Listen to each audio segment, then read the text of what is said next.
Nah, baru kita serang dia. Ya, serang dia, entah itu pakai tendangan, entah itu pukulan.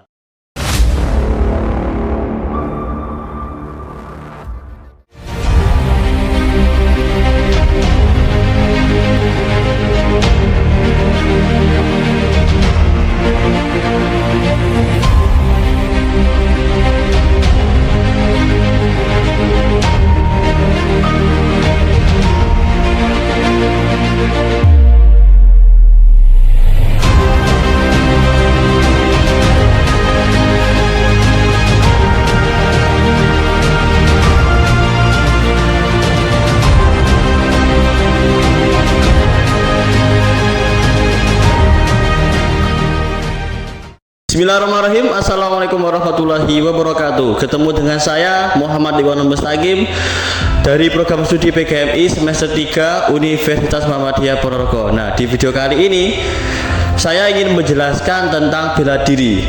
Ya. Nah, sebelum itu saya ditemani oleh dua murid saya. Dia kalau di perguruan saya yaitu dia sabuk kuning melati 3. Nah, jadi sebelum itu ini perkenalan dulu, nama dia yaitu Alex dan juga nama murid saya yang sampingnya yaitu namanya Rimba. Oke, sebelum itu dipakai dulu bodinya. Nah, bela diri itu adalah sebuah bentuk perlawanan maupun membela diri kita dari beberapa hal. Ketika kita di jalan, ya, ketika kita di mana, ketika kita dalam bahaya, yaitu ketika kita sudah belajar bela diri, nah itu kita sudah wajib untuk membela diri kita dari beberapa hal yang bahaya. Nah, jadi di bela diri ini banyak sekali komponen-komponennya. Yang paling utama yaitu bentuk kuda-kuda. Itu adalah komponen wajib di bela diri, karena bentuk kuda-kuda itu menandakan kita siap dari segala bentuk perbuatan. Yang kedua yaitu pukulan, jelas itu adalah serangan. Yang ketiga yaitu tendangan, dan bahkan yang terakhir atau yang selanjutnya yaitu teknik menjatuhkan lawan. Nah, di sini di bela diri ini ada pertanyaan, kenapa kok bela diri termasuk ke bentuk olahraga? Karena pada dasarnya bela diri yaitu selain dengan kita mempertahankan diri kita dari lawan, bela diri yaitu kita melakukan latihan fisik guna untuk meningkatkan daya tahan tubuh kita dan juga untuk kesehatan. Maka dari sini dapat disimpulkan bahwa olahraga bela diri itu mempunyai fungsi selain yang pertama yaitu mempertahankan diri kita dari berbagai ancaman maupun bahaya ketika di luar. Yang kedua, fungsi yang kedua yaitu untuk meningkatkan daya tahan tubuh kita. Nah, oke. Di sini saya ingin menjelaskan bagaimana ketika nanti di jalan kita dapat bahaya.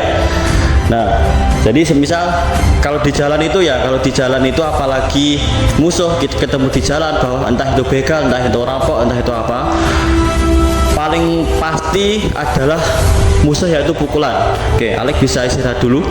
Nah, misalnya dari sini ya, di musuh ini misalnya dia musuh, ketika kita ketemu di jalan pasti dia yang paling utama yaitu dia memberontak. Nah, yang kedua dia melakukan pukulannya dia musuh itu ya, ketika di jalan itu paling utama yaitu di kepala, yang kedua yaitu pasti di perut. Nah, bahkan bisa juga dia melakukan tendangan. Misalnya dia dia mau melakukan perlawanan. Yang pertama, kita jangan panik. Ya, kita jangan panik. Karena ketika kita panik, ketika kita mau melawan, kita panik dulu. Kita mau pukul saja nggak bisa atau nggak berani. Nah, misalnya gini, musuh itu cenderung pasti memberontak kayak gini. Kalau nggak mukul, entah itu mukul kepala, entah itu mukul perut, bahkan sampai nendang. Nah, kita ya sebagai yang menjadi bela diri, jangan sampai takut ketika ada semacam ini. Ingat, bela diri itu ada banyak macamnya. Ada pencak silat, ada muay thai, ada jujitsu, ada taekwondo dan segala macam. Nah, misalnya kita memakai komponennya dulu, yang pertama bentuk kuda-kuda. Kita harus siap dulu. Ketika dia mau melawan, kita harus siap. Misalnya dia mau mukul ya, coba pukul maju. Nah, oke. Ketika dia mau mukul, kita jangan sampai kita lari. Itu malah bahaya bagi diri kita. Ini ketika ketemu lawan tangan kosong tapi lawannya satu ya, satu orang. Ini kamu mukul, kita hindar. Jangan sampai kita lari. Contoh. Nah, kita hindar. Jangan sampai pukulan kita kena dengan diri kita. Kita hindaran dulu. Nah, sampai sini apa? Sampai sini baru ketika jaraknya dekat baru boleh kita serang indra dia maupun kelemahan dia. Ingat ya, sekuat apapun musuh pasti punya kelemahan sebesar apapun. Sebagai contoh ini. Pukul. Set. Nah, sampai sini bisa kita serang mata dia agar apa? Agar penglihatan dia menjadi kabur atau sakit. Kita serang, kita colok. Nah, setelah kita colok, kalau kita tambahi, kita serang kemaluannya. Serang. Baru setelah itu kita eksekusi, entah itu pakai pukulan, entah itu pakai tendangan. Iya. Lagi. Set, serang, tambahi. Nah, sampai sini baru apa? Ketika dia merasa kesakitan, baru kita pukul, tendangan. Itu adalah cara melumpuhkan lawan. Ini cepat ya. Hop, set, dash. Nah, ini ketika kita punya refleks cepat, daya tahan tubuh kita cepat, kuat, sehat, dia sekali pukul dia merasakan sakit, kayak gitu. Nah, ini kalau kita mengantisipasi kalau pukulannya dari depan. Tapi kalau dari samping, misalnya dari samping kepala, kita dekati, jangan menjauh. Contoh, hop. Nah, kita dekati dengan apa? Dengan ini menangkis melindungi kepala kita, tangannya. Ini ya, tangannya. Nah, sampai sini, ya udah, kita tinggal bebas. Ya, pertama apa? Kita serang dulu, kita pegang, serang kemaluannya. Kemaluan baru kita banting, terus kita eksekusi. Itu adalah cara melumpuhkan lawan satu. Nah, kalau dua bagaimana? Kalau dua, Alek masuk sini. Ini ya, belah sana. Kalau dua, cenderung ini ada beberapa kemungkinan ya. Kalau dua itu, yang pertama, dia maju satu-satu. Yang kedua, dia maju bersamaan. Ini misalnya maju satu dulu, misalnya Alek maju dulu terus disusul Rimba, misalnya pukul kepala. Ayo, hop. Nah, ini tarik dulu ya, tarik sini.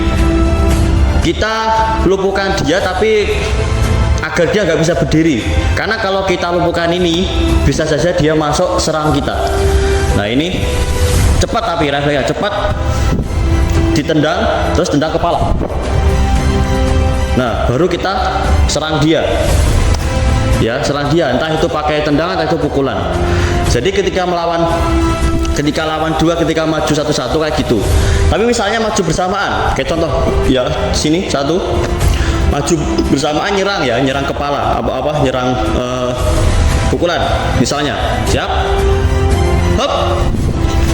Nah, kita menghindarnya, kita cari celah. Jadi kita menghindar dulu, kita habisi yang ini. Otomatis ketika kita habis yang ini, dia merasa terkecoh dan juga ngamuk lawannya. Misal kayak gini kan bisa, ya. Dia mau mukul, kita bisa habisi. Des. Baru kita ya eksekusi yang ini. Itu adalah cara kita untuk untuk melawan musuh ketika di jalan. Ingat ya, ini cuman gambaran saja. Sebetulnya cara ini mudah dikembangkan banyak orang. Tinggal kita bagaimana cara mengembangkannya. Tinggal kita ketika menghadapi kayak gitu ya, jangan sampai kita panik. Kalau kita panik, entah mau mukul pun kita nggak bisa. Deg-degan dulu, takut dulu. Oke ya, jadi edukasinya seperti itu ketika lawan satu maupun dua. Ini tangan kosong ya, tangan kosong, jangan sampai panik. Jika kalau nanti panik, ingat tujuan bela diri apa? Tujuan bela diri untuk melindungi diri kita, untuk mempertahankan diri kita. Jangan sampai diri kita tersakiti oleh apapun ya, entah itu penyakit, entah itu bahkan dari bahaya apapun. Oke, mungkin itu dulu video dari saya. Mungkin dari pembahasan tadi masih kurang lengkap dan juga masih belum maksimal. Saya mohon maaf yang sebesar-besarnya. Kita bertemu ke lain berikutnya. Oke, assalamualaikum warahmatullahi wabarakatuh.